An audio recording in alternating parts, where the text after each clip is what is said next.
Good afternoon, everybody. Welcome to the Israel Brief, brought to you by Lay of the Land. I'm Rolene Marks, bringing you the top stories from Israel and surrounds. You know I do it every Monday to Thursday, and you know exactly where to find us on Facebook, on our page at Lottel's site, or on our YouTube channel at the Israel Brief. And as we end Pesach, and hey, it's back to normal here in Israel because the restaurants are full, the parks are full, we're complaining about the traffic, it's all very good. We just want to take a moment to wish all of our friends who are observing Easter this weekend a very happy Easter wherever around the world you are. But let's take a look at those top stories, and we begin with some COVID news. And Israel has indicated that we are ready to vaccinate adolescents, and this is pending the approval of the FDA. Pfizer has said that the vaccine, or at least their vaccine, is 100% efficient for or effective for those aged 12 to 15. So as soon as we get the approval, Israel will be vaccinating our teens. Also, coming up for concern is a trend that we have noticed amongst US and UK based conservatives, and this is the comparison of the green passport, something that is used in effect here in Israel to gain access to restaurants, the gyms, for travel, for cultural events. They have been likening it to people or Jews during the Holocaust who were forced to wear the yellow star. The use of Holocaust imagery, or the appropriation of Holocaust imagery, is a very, very worrying and disgusting trend. We are just a couple of days away from observing Yom HaShoah, which is the day of Holocaust remembrance in Israel. It is a day set aside specifically to remember the Jewish victims. Only Jewish victims were required to wear these yellow stars. This is outside of the concentration camps.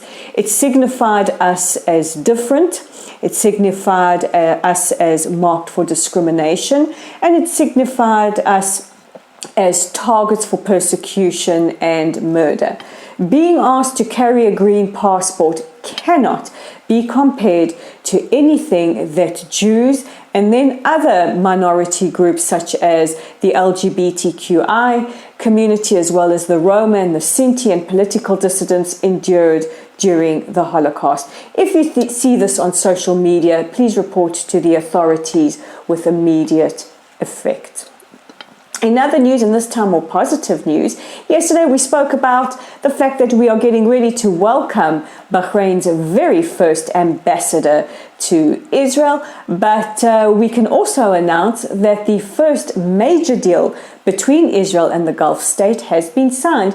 Yes, it's a $4 million deal that will look at knowledge sharing with regards to water technology and will involve Israel's national water carrier, Mekorot.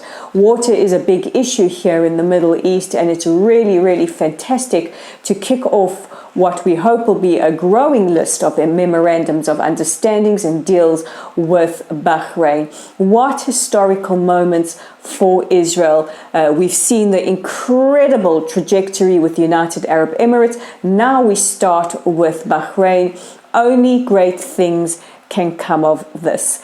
And our final story takes us to the coalition building. How are we going there? I know many of you are rolling your eyes, many of us here in Israel as well. And so the latest we can update is as follows. Last night, the Prime Minister, who is also the chairman of the Likud party, Benjamin Netanyahu, took to television and he appealed to the leaders of the right-leaning parties, Yamina and New Hope, Naftali Bennett and Gideon Sa'ar, to come home. And I'm quoting him directly. He says their rightful places in his coalition. This comes as all indications show that Sa'ar and Bennett are likely to go with the Lapid coalition. This is the coalition that promotes change. And Lapid himself, who is the chairman of the Yesh Atid party, has reportedly agreed to be number 2 on a rotating premiership between him and Bennett. Also making the news today is the chairman of the Blue and White, Benny Gantz, appealing to Israel's Attorney General to investigate the Prime Minister's competence to form a government and to stand as Prime Minister as he faces legal issues. And we will be updating you as the coalition negotiations continue. Hopefully they will happen soon. And we are waiting for the president, Reuven Rivlin, to tap the candidate he believes has the better odds of forming a coalition. And we really hope to avoid a fifth election scenario.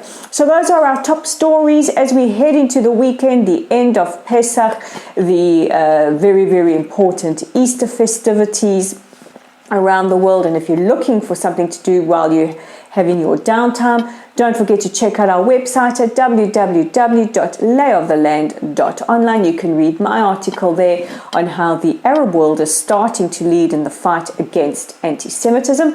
We're on Facebook. Drop us a Shabbat message. See where we are visiting around the country tomorrow.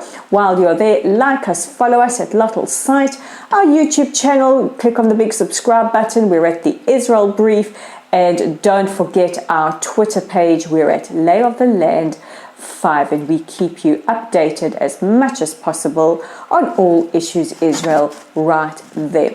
So from all of us at Lay of the Land and the Israel Brief, all that remains is for me to wish you a safe and a healthy weekend, a Moadim L'Simcha for the end of Pesach, and a happy Easter to all those who are celebrating, and we'll meet again on Monday.